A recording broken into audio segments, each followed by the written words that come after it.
Espace TV, le 22h.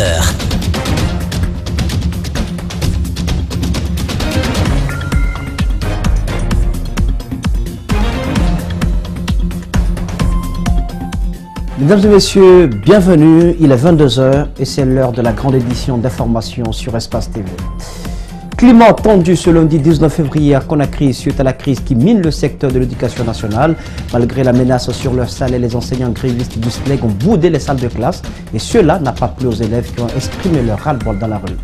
Dans les violences de ce lundi, un adjudant-chef de la gendarmerie nationale a perdu la vie dans le quartier Bomboli, c'est dans la commune de Ratoma. Un projectile reçu lui a été fatal. Et puis, un peu d'éclaircie dans cette funeste journée, c'est l'an 10 de la radio Espace Kakandé, un anniversaire de taille qui a réuni autorités publiques et auditeurs dans une ambiance assurée par le talentueux couple Kouyaté Sekouba Kandia et son attentat.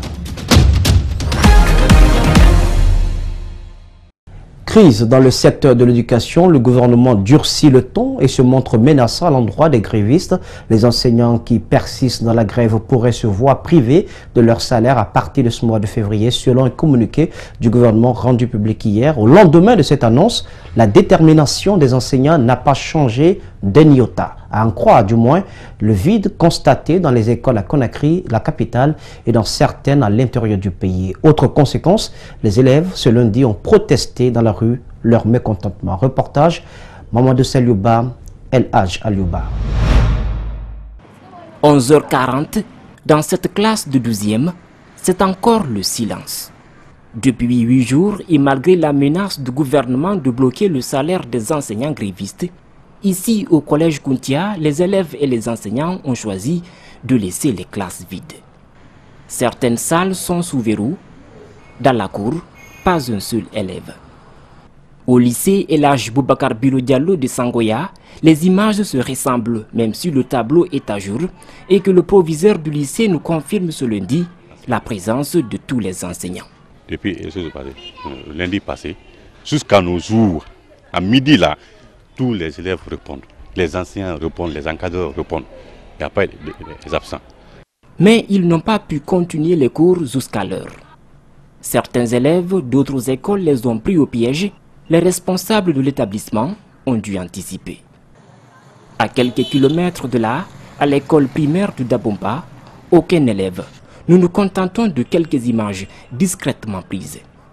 Ici, depuis la mort du jeune Souleymane Diaguité en novembre 2017, les parents d'élèves sont méfiants et refusent de laisser les enfants aller à l'école, surtout quand Aboubakar Souma le déconseille. Du silence dans les salles de classe et du bruit dans la rue, entre le gouvernement et les syndicalistes, la colère ne fait que grandir. Chacun dans son camp serre la ceinture. Et puis, dans les échauffourées qui ont éclaté à marge de la grève des enseignants ce lundi, l'adjudant-chef Mohamed Chérif Souma de la gendarmerie nationale a perdu la vie dans le quartier Bomboli, c'est dans la commune de Ratoma. Il aurait reçu un projectile qui lui a été fatal. Mamadou Kalisso et Ibrahima Souma se sont rendus au commandement de la gendarmerie nationale pour en savoir davantage. Les violences qui secouent actuellement Conakry viennent de faire une nouvelle victime. L'adjudant-chef Mohamed Chérif Souma a succombé à ses blessures ce lundi à Conakry suite à un projectile qu'il a reçu sur la tête. L'acte s'est passé à Bomboli, dans la commune de Ratoma. L'adjudant-chef Mohamed Lamine Souma a été atteint par un caillou sur la tête. Donc, les éléments ont tout fait pour avoir la route. Donc ils sont arrivés au niveau de Bambeto et à Bambeto, ses collègues se sont rendus compte qu'il agonisait, qu'il perdait connaissance. Donc on l'a déposé au niveau de l'infirmerie de Matam, à l'escadron 3. Donc ça n'allait pas. De là-bas, on a cherché à l'amener au camp Samori, donc il a rendu l'âme. À la gendarmerie, la nouvelle est accueillie avec tristesse et désolation, explique le porte-parole du haut commandement de la gendarmerie nationale. Un sentiment de tristesse, un sentiment de désolation, et je pense que les gens doivent accepter maintenant de mettre la balle à terre. On est à 10 morts en une semaine, donc c'est quelque chose d'inacceptable. Il faut que les gens acceptent de se pardonner, de communiquer, c'est surtout ça, communiquer pour que les choses rentrent vraiment en compte maintenant. Une enquête est ouverte pour situer les responsabilités, dit-on à la gendarmerie. Un médecin légiste a été également dépêché pour examiner le corps et déterminer les causes exactes de sa mort. À travers ça, le commandement de l'UCEL présente ses condoléances à la famille éplorée et à toute la République de Guinée. Depuis la fin des élections communales, les violences ont fait officiellement 9 morts en Guinée. Et dans la même lancée, la plateforme des jeunes leaders de l'Axe condamne ce meurtre et appelle l'État à plus de responsabilités. La PJDD, dans sa démarche pour l'instauration d'un état de droit sans violence, condamne toutes les violations, d'où qu'elles viennent. Mais je vais profiter pour rappeler ici à tout le monde, à l'ensemble des Guinéens, que l'obscurité ne peut pas chasser l'obscurité. Seule la lumière le peut. La haine ne peut pas chasser la haine. Seul l'amour le peut. Donc il ne faut pas que cela soit un prétexte encore pour les forces de sécurité pour faire la chasse aux sorcières ou pour disons, faire des représailles au niveau de la zone. Ils ne font que tomber sur des innocents. Donc personne n'a à gagner quand il y a violence. Nous invitons tous les Guinéens, les médias, l'ensemble du peuple de Guinée, l'État à s'investir pour ne pas qu'il y ait guerre dans ce pays. Parce que trop c'est trop, il y a trop de frustrés dans le pays et les frustrations s'accumulent. Au fur et à mesure que ces frustrations s'accumulent, au fur et à mesure aussi la violence gagne du terrain. Donc nous invitons tout le monde à vraiment travailler dans le cadre de l'instauration de la paix. Et la situation actuelle, nous invitons le gouvernement et aux syndicalistes de venir autour de la table pour un dialogue. Parce que même les 2 guerres mondiales, ils ont fini autour de la table. Alors que la Commission électorale nationale indépendante continue d'égrener les résultats issus des dernières communales, le jeu des alliances a débuté avec les différentes consultations entre les leaders politiques, mais pas seulement. Le président de la République suit de près ces négociations. Alpha Condé a ouvert le week-end dernier les portes de son palais aux leaders du parti Bloc libéral qui, avec le nombre de conseillers obtenus, semble-t-il, est assez courtisé. Alpha Condé, Fayamé Limono du BL, peuvent-ils faire alliance en politique? Quoi qu'on dise, aucune porte n'est définitivement close. C'est la conclusion qui ressort de l'entretien que notre reporter Makiso a eu avec Dr Fayamé Limono. Tout a commencé dans cette série de rencontres entre les principaux partis de l'opposition, à savoir l'Union des forces démocratiques de Guinée, UFDG, l'Union des forces républicaines, UFR, le Bloc libéral. Selon Dr Faya Milimono, c'est à l'invite du président de la République qu'il a répondu ce samedi, 17 février 2018, au palais présidentiel, Sékou Touré. Nous sommes dans une situation où le Bloc libéral a des candidats à promouvoir. Et pour que ces candidats deviennent effectivement des maires, nous avons besoin, n'est-ce pas, d'avoir un coup de main. Dr Faya Milimono est jusqu'ici l'un des opposants qui critique sévèrement les actions du gouvernement Alpha Condé. Aujourd'hui, une possibilité de faire alliance est envisagée par les 2 camps. C'est pour cette raison que le parti a dit on ne va pas seulement écouter un seul côté. Tous ceux qui vont nous demander à les rencontrer, nous devons les rencontrer et les écouter. Dans la soirée de ce dimanche, le directeur de la communication du parti, en la personne d'Aliouba, disait sur sa page Facebook « Ma conviction politique m'interdit catégoriquement d'envisager l'option de soutenir Alpha Condé ou de m'associer à la mouvance. » Une affirmation qui relance la question de consultation de la base avant toute décision de rencontrer le président Alpha Condé. Sur ce volet, Dr Faya Milimono répond. Du respect pour son point de vue. Mais il est membre du bureau. Est-ce qu'il est à Conakry? Je ne le sais pas. On se réunit tous les jeudis pour prendre des décisions. On n'est pas là pour suivre le point de vue d'un individu. Nous nous retrouvons, n'est-ce pas, par respect pour ce sur quoi nous nous sommes entendus pour agir ensemble. Donc, il est dans toute démocratie des voix discordantes. Nous la respectons. Avec l'ouverture du jeu des alliances, plus rien ne pourrait nous étonner, d'autant plus qu'en politique, tous les moyens sont bons pour arriver au pouvoir. L'autre plateforme de la société civile, le CNOX DDG, est en colère contre les présidents des CACV, ces commissions administratives de centralisation des votes. Son président Salmana Diallo les accuse au cours d'une conférence de presse d'avoir procédé délibérément à l'annulation des procès-verbaux de certains bureaux de vote. Reportage Djibril Ba, Mohamed Al-Hussein Kamara. C'est un président du Conseil national des organisations de la société civile pour la démocratie et le développement très remonté que la presse a rencontré ce lundi. Salman Diallo n'a pas digéré le comportement de certains magistrats.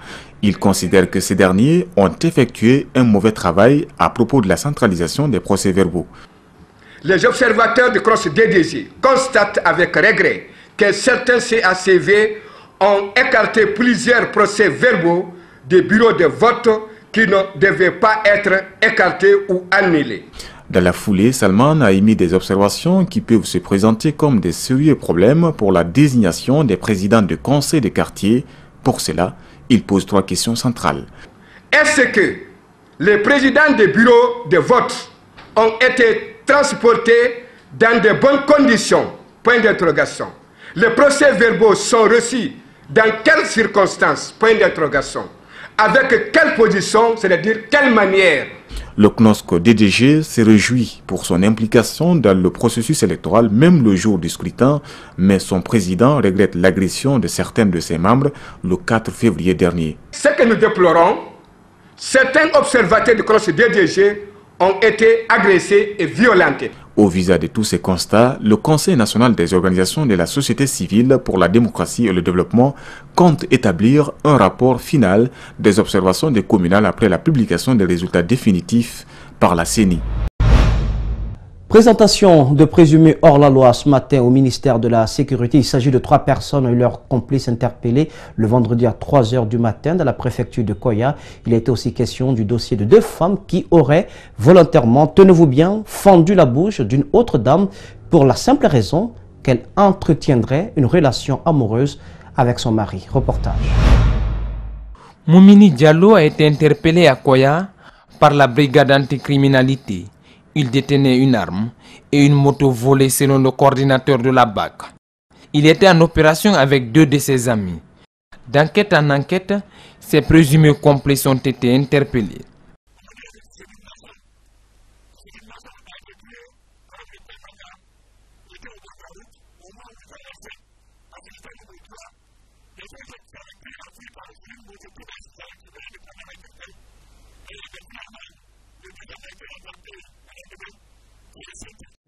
Les faits, il ne les nie pas.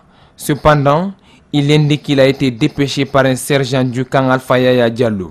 Celui-ci leur aurait remis l'arme pour effectuer l'opération.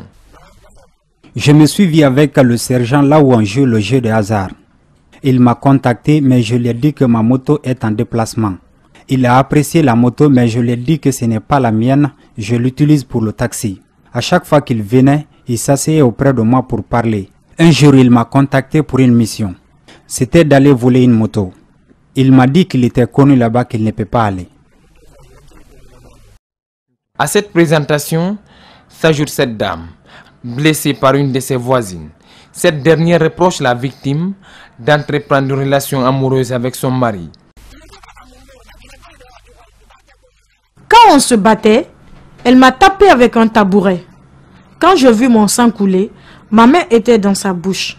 Ensuite, j'ai forcé et j'ai déchiré sa bouche. C'est avec ma main, pas une lame. Ces responsables d'unités d'intervention invitent la population à la collaboration pour que la paix et la quiétude règnent dans nos villes. Alors que les présumés bandits sont conduits dans leur cellule, nous apercevons le mari de Hassanatou et ses enfants en pleurs. Il réclame sa libération. C'était donc un reportage signé Alseni Bari et Yacouba Traoré. Il n'est pas du tout rare de constater en Guinée les agressions contre la chaussée. Eh bien, le ministère des Travaux publics veut y mettre un terme. Ceux qui brûlent les pneus ou jettent des ordures sur la chaussée lors des manifestations s'exposent désormais à des poursuites devant les tribunaux. Mariam Fodé Camara, Lamine Silla ont rencontré un cadre du ministère des Travaux publics. Le réseau routier guinéen fait l'objet d'actes de sabotage lors des manifestations de toute nature. En cette période de crise post-électorale et de grève, les manifestants en colère brûlent des pneus sur la chaussée. Cet état de fait indigne ce cadre du ministère des Travaux publics.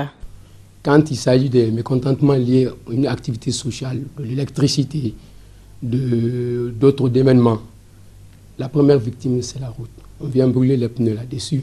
Sachant que ce que nous demandons, c'est un investissement, on vient brûler le peu aussi qui existe. Pour mettre fin à ce genre de pratique, le ministère des Travaux publics n'exclut pas l'application de la loi sur la protection du patrimoine routier. Désormais, nous serons tentés à interpeller les acteurs devant des juridictions. Il faut que les commanditaires ou les acteurs qui seront pris en flagrant délit soient interpellés devant les juridictions pour que la loi soit dite. Nous nous sommes aussi intéressés à l'évolution des travaux au rond-point de Matoto qui sont maintenant aux arrêts. Pourtant, le délai d'exécution de ces travaux s'étend sur 6 mois. Abbas Diakité explique ce retard par certaines contraintes auxquelles l'entreprise en charge de la réalisation des travaux fait face. Vous savez, en matière de travaux, évidemment, même la gestion des contrats, il faut retenir que ce qui est prévisionnel, il peut y avoir des obstacles. Surtout quand il s'agit des travaux de la voirie urbaine. L'entreprise a un certain nombre de contraintes dues même aux riverains de la société. Donc, le problème, comme je vous dis, la gestion du contrat va avec ça. En attendant la fin des travaux, les citoyens continuent de vivre un calvaire du côté de Matoto et sur plusieurs axes routiers. Permettre aux étudiants d'évaluer leurs professeurs, c'est un projet du ministère de l'Enseignement supérieur en collaboration avec le gouvernement allemand. Au terme d'une formation de 3 jours, 23 cadres des institutions d'enseignement public ont été outillés pour expliquer le mécanisme d'évaluation des professeurs par les étudiants. L'objectif est d'améliorer la qualité de l'enseignement dispensé, surtout de la rendre plus performante. Al-Seni Bari, Yacouba Traoré nous signe ce reportage. 23 cadres des institutions d'enseignement public participent à cette formation. Ils abordent les thèmes de notions d'assurance qualité, l'évaluation des enseignements et les projets de changement individuel. L'objectif est de permettre aux étudiants d'évaluer les professeurs et améliorer la qualité de l'enseignement supérieur en Guinée en rendant les diplômés plus compétitifs sur le marché de l'emploi. Nous essayons par les activités d'évaluation de savoir par où on peut améliorer la qualité de nos prestations pour que les diplômés soient vraiment suffisamment outillés sur le marché de l'emploi, pour que l'État qui fait des sacrifices énormes pour la formation puisse avoir une retombée sur la qualité des étudiants que l'on forme. Donc c'est un travail de tous les jours que nous allons entamer, à savoir évaluer la qualité pour que les institutions puissent améliorer leurs prestations en matière d'enseignement, de recherche et de formation. Ce projet d'une valeur de 24 000 € est le fruit d'une collaboration avec l'Allemagne. Il s'inscrit dans le cadre de la réforme amorcée par le ministre Abdoulaye Baldi. Et cet atelier n'est qu'un départ pour implémenter les concepts d'assurance qualité dans l'enseignement et la recherche scientifique. Ceux qui vont être formés on n'a pas d'atelier de démultiplication, vont aussi former d'autres. Et ce n'est pas la première série de formations, il y aura toute une série de formations à la suite. Et aussi, je crois que vous avez bien écouté la présentation du secrétaire exécutif de l'ANAC qui a parlé du fait que les étudiants aussi vont noter leurs enseignants. Donc ça sera dans les deux sens. Et chacun va ainsi pouvoir s'améliorer et fournir les meilleures prestations possibles en matière de formation et de recherche scientifique également. Une dizaine d'universités publiques de Conakry et de l'intérieur du pays sont concernées par cet atelier de démultiplication en assurance qualité. L'atelier d'évaluation du réseau d'épidémie et surveillance des maladies animales en Guinée, Remagui en abrégé, s'est ouvert ce lundi à Conakry en présence du ministre de l'élevage. Le réseau devra s'adapter à l'outil 7 de l'Organisation des Nations Unies pour l'alimentation en vue d'assurer la couverture sanitaire animale dans tout le pays. Malek Siangana Kamara, Kouriabou Kourman pour le compte-rendu. Les maladies animales ont des conséquences nuisibles sur les éleveurs guinéens. Perte d'animaux, difficultés d'échanges commerciaux avec les autres pays, entre autres. Pour mettre le réseau d'épidémie surveillance des maladies animales en Guinée au même niveau que les autres structures des autres pays, la FAO a mis cette préoccupation dans son plan de travail 2018 pour une évaluation. La présente évaluation est faite à travers l'outil d'évaluation des systèmes de surveillance 7 développé par la FAO. Il permet une évaluation standardisée du réseau de surveillance épidémiologique des maladies animales en Guinée. Les résultats issus de cette évaluation seront utilisés pour élaborer un plan d'action pour son amélioration. Selon le représentant pays de la FAO en Guinée, le Remadi doit être régulièrement évalué. Ce, pour lui permettre de jouer pleinement son rôle qui est la prévention des maladies animales.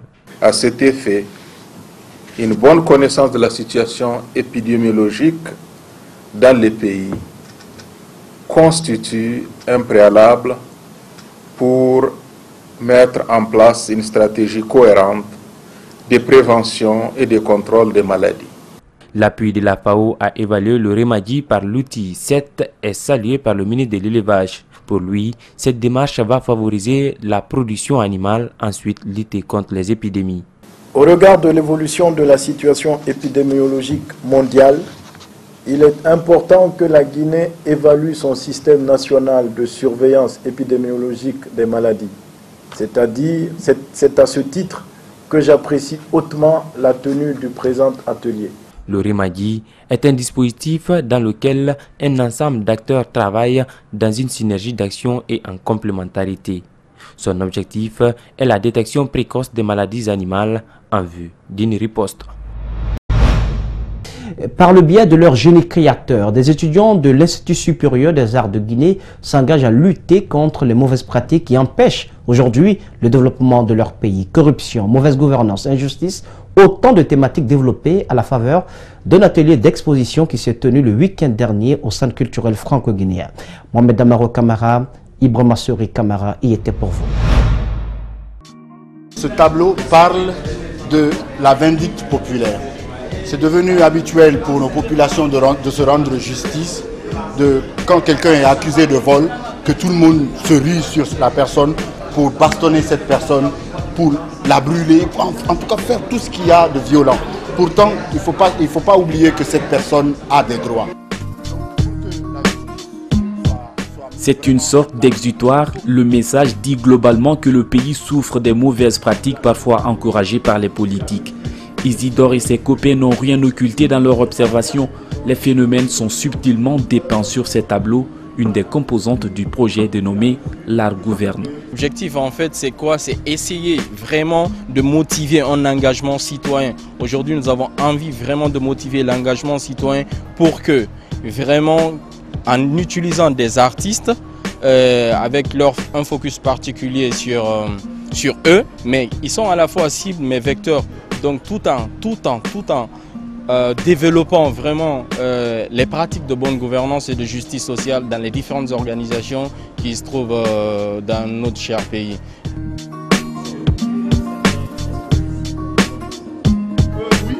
L'immigration, l'ethnocentrisme, la corruption ou encore l'insalubrité, les mots ne se comptent pas du bout du doigt.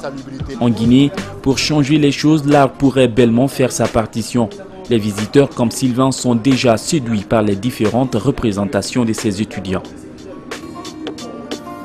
Je pense que c'est très intéressant de voir que les jeunes, à travers l'art, peuvent exprimer une voix, des enjeux, des défis qu'ils voient.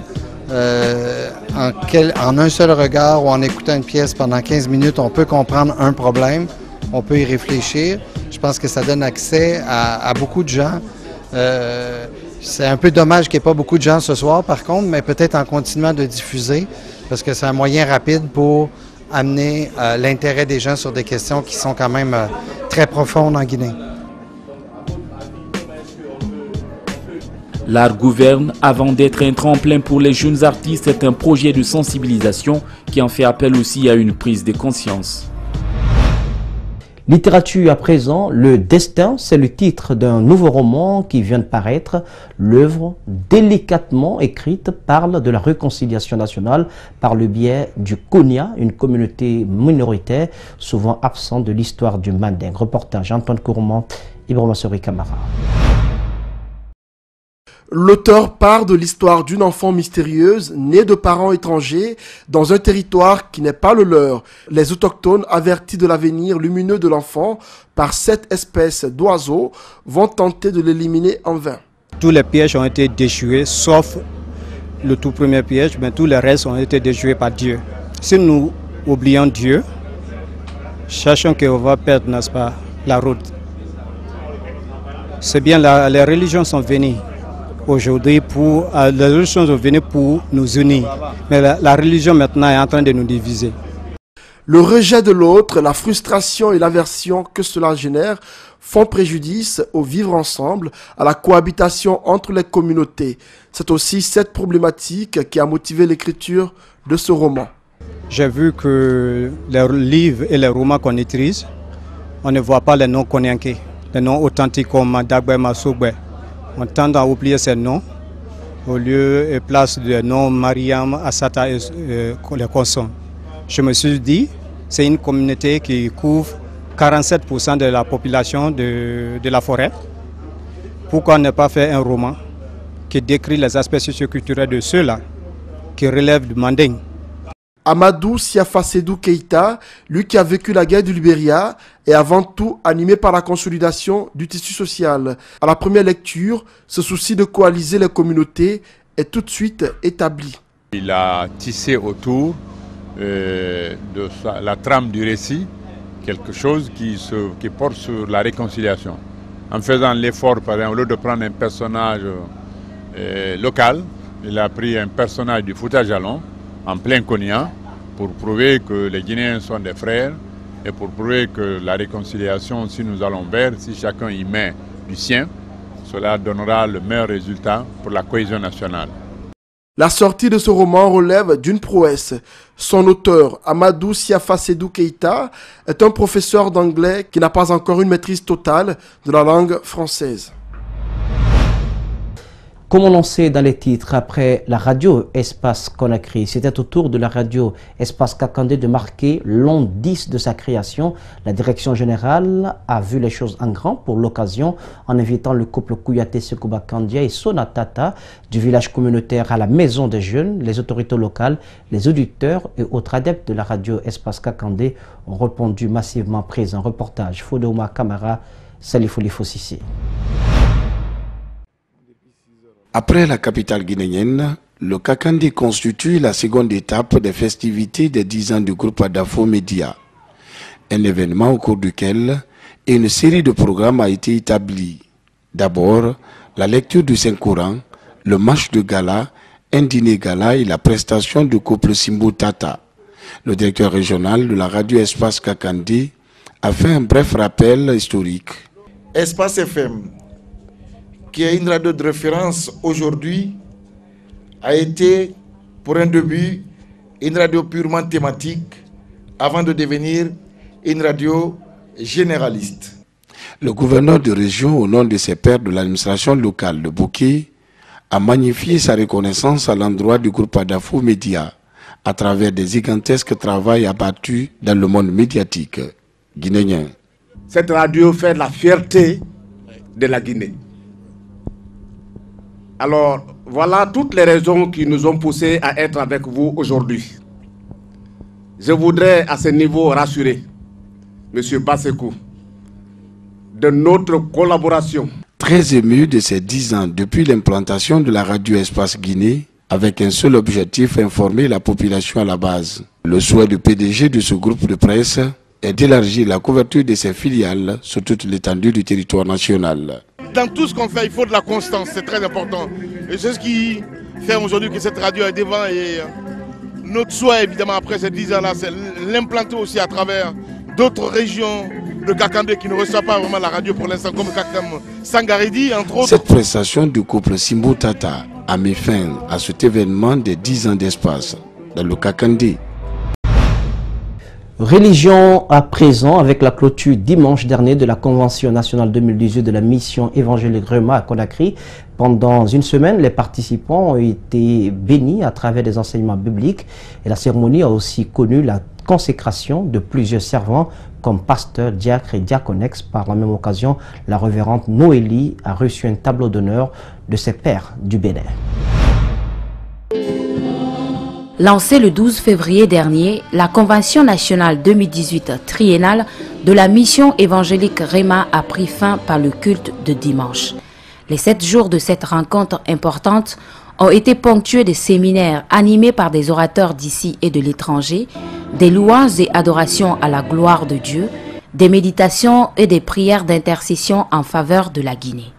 Les 7 jours que nous avions passés auprès du Seigneur a été très bénéfique. Non seulement ça a apporté des changements dans le domaine spirituel, dans la vie de son peuple qui ont assisté à cette cérémonie, dans la vie de ses enfants qui ont eu recours à cette cérémonie. La révérende Noélie Ogimbi, pasteur principal de la mission Réma, se dit satisfaite de l'organisation et rend toute la gloire au Seigneur Jésus-Christ pour le tableau d'honneur reçu de l'Union mondiale des ministres de Christ du Bénin. Ils m'ont décoré en béninoise, mais une béninoise que Dieu a naturalisée guinéenne, parce que toute ma vie, je l'ai faite en Guinée. Et je reconnais, je suis fière de la Guinée, parce que Dieu m'a envoyé la Guinée et il a fait de moi sur terre une Guinéenne. Donc je lui rends toute la gloire. Au total, 31 servants ont été oints comme pasteurs, anciens, diacres et diaconesses. L'évangéliste Joseph Désiré Badembank est l'un d'eux et s'engage à œuvrer pour la bonne marche du ministère de Dieu. Selon et fait cette œuvre et l'accomplit dans la fidélité et selon son appel pour ta vie. Donc il m'a appelé pour un but, c'est aller gagner des âmes et je dois l'accomplir pour un jour entendre Dieu me dire, bon et fidèle serviteur, entre dans la joie de l'Éternel.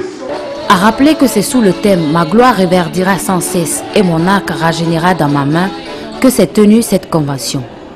Rendez-vous est donc pris pour la 4e édition de la Convention nationale de la mission évangélique Réma en 2021. C'est donc un compte rendu signé Aminata Neno et Brahma Awal Kamara. Religion toujours, cette fois avec les fidèles de l'église protestante évangélique de Kindia. Les fidèles de cette maison de Dieu comptent agrandir leur lieu de culte pour lui donner une capacité d'accueil plus grande. Dimanche dernier, c'est à travers un culte que les responsables de l'église ont procédé à la pose de la première pierre du projet d'extension de cette maison de Dieu qui ne peut accueillir pour l'heure que 250 fidèles. Idrissa Bari a suivi la cérémonie pour vous. Voici son compte rendu. Par cet acte, ces 3 révérends viennent de procéder au lancement officiel des travaux d'extension et de construction de l'église protestante évangélique de Kindia. Ce projet d'extension permettra aux fidèles de faire leurs prières dans un cadre idéal. Le temple actuel a été préalablement construit pour 100 fidèles. On l'a déjà agrandi une fois pour 250 fidèles. Et aujourd'hui, tous les dimanches, nous sommes entre 500 à 750 fidèles tous les dimanches. Pour un temple de 250, si vous êtes au nombre de 700, imaginez combien de personnes sont dehors. Aujourd'hui, il ne tient plus, il faut le casser. Ça montre que Dieu est en train de bénir son peuple, la famille est en train de grandir, on dit merci à Dieu. Et je suis content de ce que j'ai entendu, les gens sont engagés, motivés, ça sera un temple à la gloire de Dieu. Cette église aura une longueur de 25,80 mètres sur une largeur de 12,40 mètres, soit une superficie totale de 319,92 mètres carrés. À terme, sa capacité d'accueil sera de plus de 700 fidèles. Le délai contractuel est de 2 ans au plus tard. Le premier travail a été fait en 2009. Une partie de la fondation de l'ancien temple a été faite sur semelle isolée dans le but de faire l'étage. Donc nous allons nous servir de ces données de base pour commencer à augmenter la fondation de ce côté. Cette seconde rénovation est l'initiative du conseil de l'église de Kindia qui a soumis le projet à leurs responsables hiérarchiques. Le coût total de sa réalisation est estimé à 567 446 117 francs guinéens. Une somme a déjà été mobilisée par les fidèles à travers des contributions volontaires pour la première phase du projet.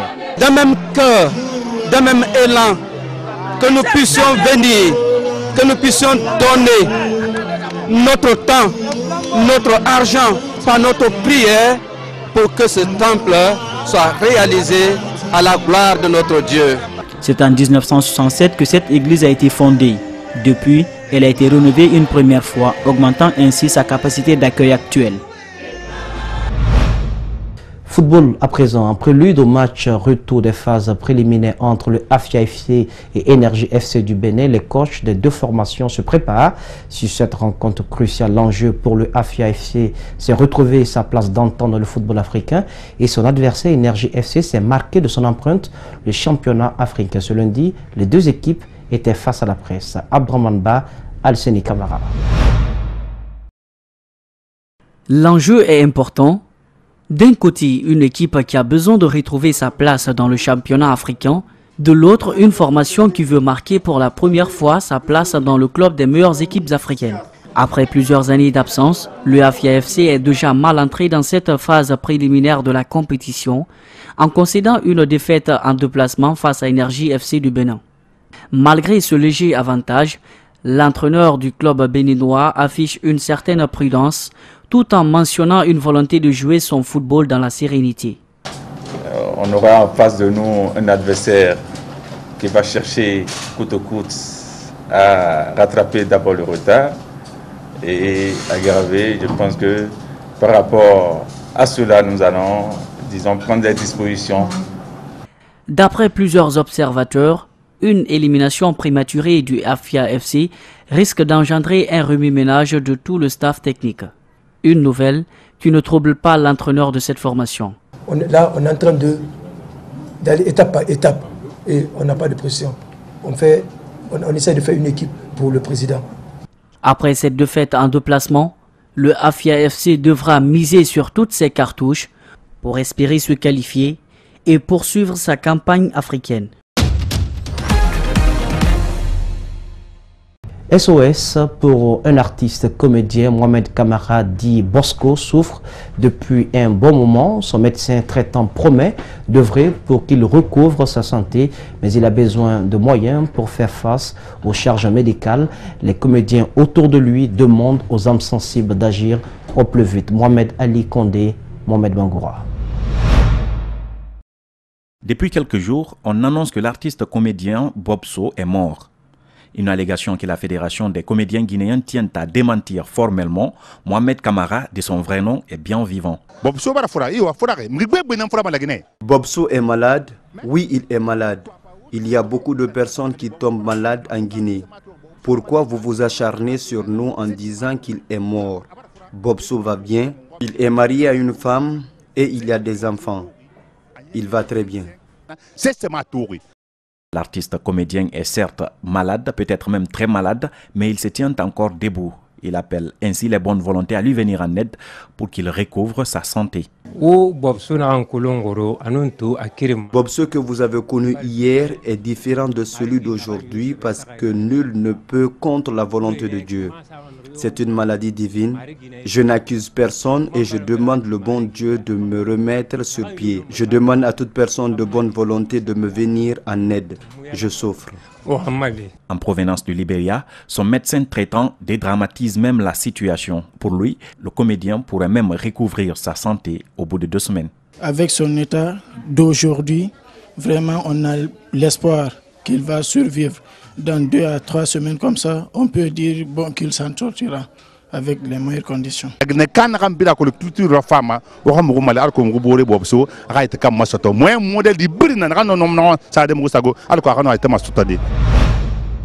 SOS donc pour Bosco, c'est sur cet élément que prend fin cette édition d'information. Au cadrage pour vous, Croya Bokourmont était présent à la régionale SCDB. Le tour sous la supervision technique d'Alekaba de Francisco. L'info, c'est aussi sur espace-tv-guinée.info. Passez une excellente suite de programme sur Espace TV et que Dieu bénisse la Guinée et les Guinéens.